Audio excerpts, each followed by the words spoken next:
Hey guys, what is up? It is me, Pagey, here once again with another video for you guys on, well, I guess the Flash Season 4 and all the Arrowverse stuff.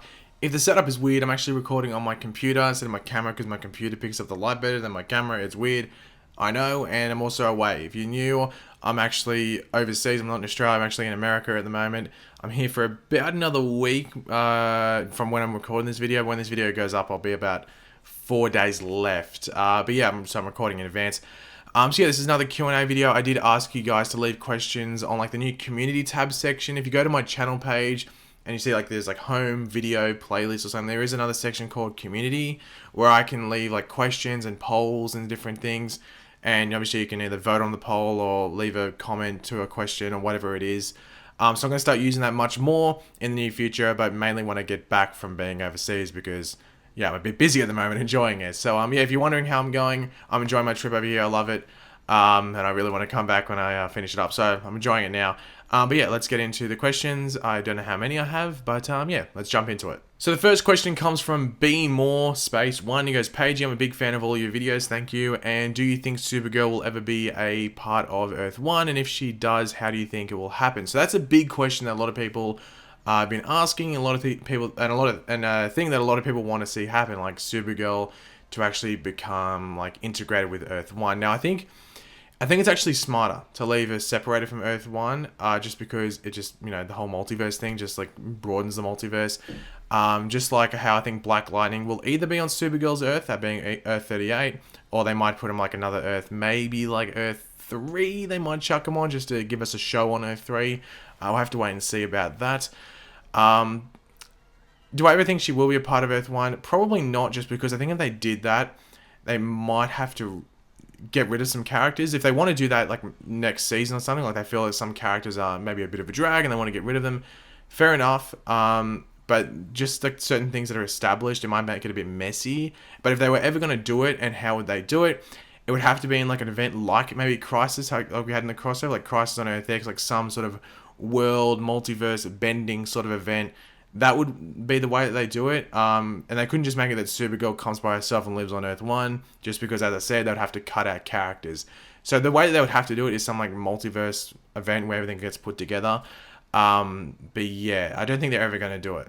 Question 2 comes from Zaka720S Amadi, and he goes, do you think we have a chance of seeing Solomon Grundy in the Arrowverse? Now, I'm 99.9% sure we already have had Solomon Grundy in the Arrowverse, because do we not have Cyrus Gold in Arrow Season 2? I'm pretty sure we did.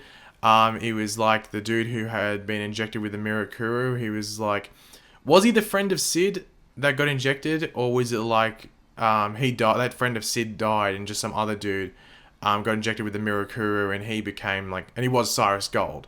So he became like a Solomon Grundy-esque character. I think that's what they did. I'm pretty sure his name was Cyrus Gold. Correct me in the comments if I'm wrong about that, but I'm pretty sure that's what happened.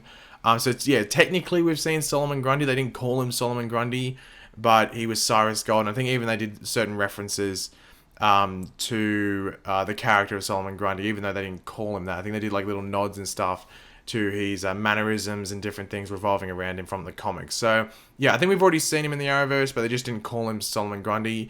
It was just his other name of Cyrus Gold. Question 3 comes from Geekboy2222. We've got 4 2s there, and he goes, what happened to Nyssa after the island exploded? Now, it's a big question. We still don't have like clarification on the different characters that were on Lianyu at the time of the explosion and what happened to them.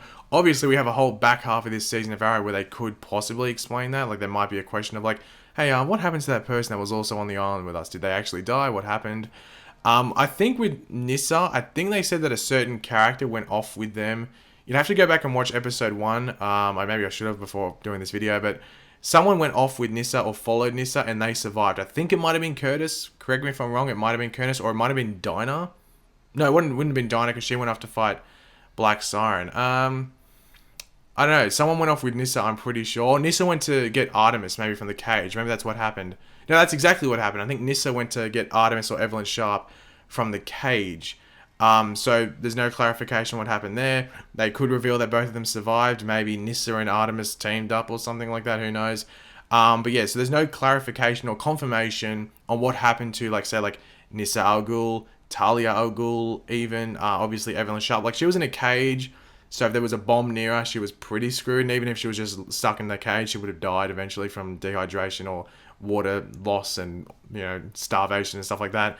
But yeah, so at this moment we don't have clarification, which is a bit of an issue, but we still have half a season of this season of Arrow, so maybe they could do something there in regards to that. But yeah, maybe just assume she survived. I guess maybe that's the best way to go about it. Question 4 comes from Derp Artie, and he goes, do you think that Joe and Cecile's child is Daniel West, and will he be a future big bad? So I did a video specifically on this, going like, more just going over the possibility of it being possible, I guess. But the fact that they are bringing like the whole thing of Joe and Cecile having a child definitely does bring up the possibility of Joe West, or Daniel West might I say, especially if next season they do involve the Tornado Twins in the form of Dawn and Don Allen. Now, we did possibly see Dawn in the crossover. That was like the attendant at the wedding who came up to Barry and offered him water and was like, freaking out about the wedding, like freaking out more about the wedding than say Barry or Iris probably was. It was a bit weird. So she could be Dawn Allen. She could also be, is it XS or SX, the Legion of Superheroes member, who is Jenny Ognatz, who is actually the granddaughter of Barry and Iris and the daughter of Dawn. So that she could have been Jenny Ognatz, or she could have been Dawn Allen. But if they, set her up this season towards the end, and then at the next season, they focus on the whole Flash family tree, if you want to call it that, or the Allen family tree, they could bring in Daniel West as like a big bad from the future who maybe got neglected, or maybe Cecile dies, Joe became negligent, or something along those lines, and like it's a battle in that form. So yeah, I think it'd be pretty cool if they did that, just because it just cuts deep. But we'll have to wait and see what happens at the end of this season before we jump too far ahead of ourselves and just think Daniel West is going to be a thing, because they might want to avoid that. But yeah, we'll have to wait and see. But I would definitely keep it on your radar, because I do think it's a possibility. Question 5 comes from Dante Hodge, and he goes, if you were hired as a writer for all 4 of the CWDC TV shows, what is the first thing you would change in each show and why? Now, I didn't read these questions properly before I did them. I just chose some good questions a couple of days ago. But what would I do? Supergirl. Clear out some of the clutter, maybe. Just some characters. Like, I think James Olsen is definitely expired. I think Makad Brooks, however you pronounce his name, does a decent job with what he's given, but the character is just meh. Like, there's nothing really going on there. Like, they are forcing a romance with him and Lena, when previously they had, like, established that James was just skeptical as hell of Lena. Just feels really weird that they're together now. So maybe get rid of James, or at least fix him up. Maybe send him back to Metropolis to work at the Daily Planet, and just have some references or some casual interactions with him. Like, he could be the bridge to Superman. Like, he could just say, oh, Superman was doing this, or things like that, if they want to go down that route. I'm just sort of struggling. If the Supergirl didn't have a good villain this season, I'd be saying get some good villains, but Reign is going really well. So, yeah, I can't really complain too much about that. But yeah, just maybe some clutter around certain characters and some inconsistency with character traits. Maybe that's what Supergirl has to go with. We'll go with Flash next, because it's on the weekly schedule. Flash is next. I can't really say get rid of characters, because I think they've got that pretty well. I don't know, maybe just like the way that Team Flash works. I do think I know people want to say, oh, I'm hating on Iris. I'm not.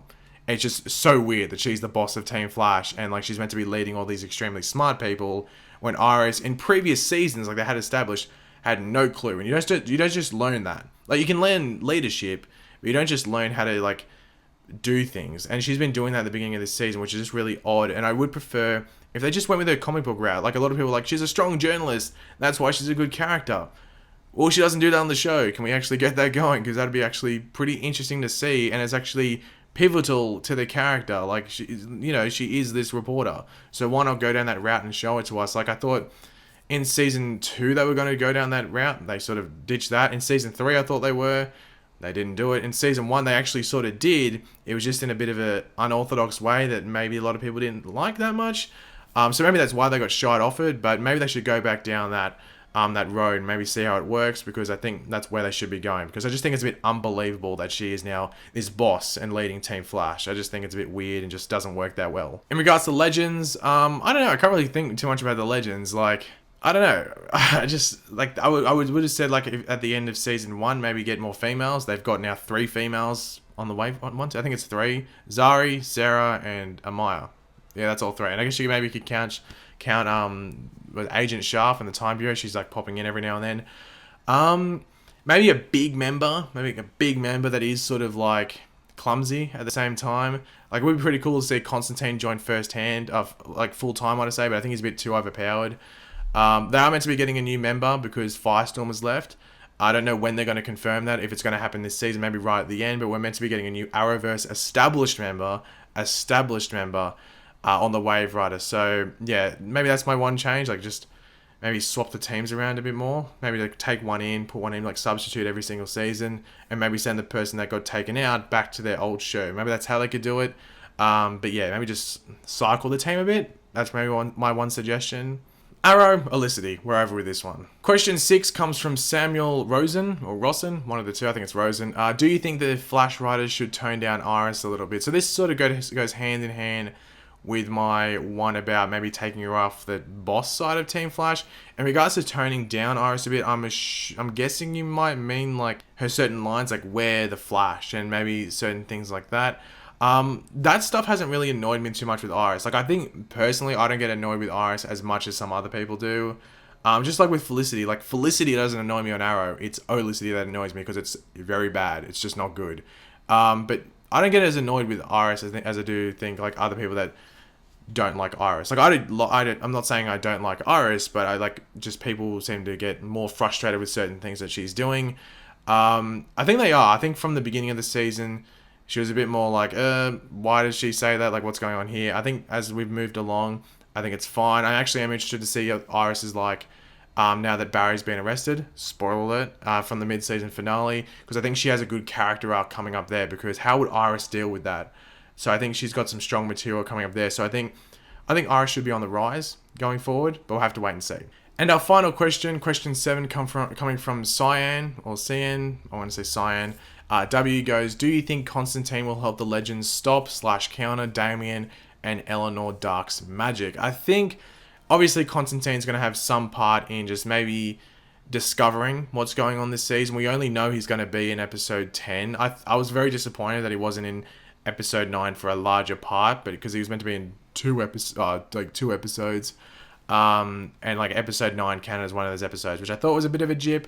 Maybe they might surprise us. Maybe he's in episode 11 as well, but I'm pretty sure they said he's in episode 9 and episode 10. But I think he's going to have a big role in at least like hinting or giving a good head start for the Legends on discovering what they have to do to stop, not necessarily just Damian and Eleanor Dark, but Malice as well. Like, we're meant to see Malice for the first time in the flesh, how he looks in episode 10. So I'm really excited for that. I can't wait to see what he looks like because his voice sounds really cool. And I just think he's going to be pretty threatening and just pretty, just a bit scary as well. Just like a very scary, terrifying force. But Constantine, as we saw in Arrow Season 4, knows of Damien Dark. Like, when Oliver drops Damien Dark's name, he like stops and goes, you're dealing with a pretty dangerous dude there. So Constantine knows how dangerous Damien is. And it does seem like Damien is more powerful now because it doesn't seem like he needs to draw his power from that totem. It's like embedded in him. And Malice is probably like propelling that energy up. So Constantine, I don't think will stop, but he'll definitely give them like some ammunition or at least some material on how to go ahead and prevent what Damian and Eleanor are trying to do, along with the other members such as Kawasa and Gorilla Grodd, I guess, if he becomes a more magical force to deal with. But thanks for watching, guys. Hopefully you enjoyed the video. Sorry about the setup. It's very messy in the back because it's just how I'm going at the moment. A lot of stuff rushing around. But yeah, sorry it's a bit messy in the background. If the quality wasn't too great, once again, I'm sorry, but I'm on the move. And I guess this is the best setup I could go with. But hopefully you enjoyed the video. If you did, it'll be awesome if you could drop a like. Let me know in the comments section down below any opinions you have on the stuff I've talked about. And you want any other questions, leave them down below, and I'll try to reply to them as much as I can. And keep your eyes out in that community tab on my channel page for future Q&A announcements and for me wanting your questions. And of course, if you are new to the channel, make sure to subscribe. I'll catch you later, guys. Goodbye.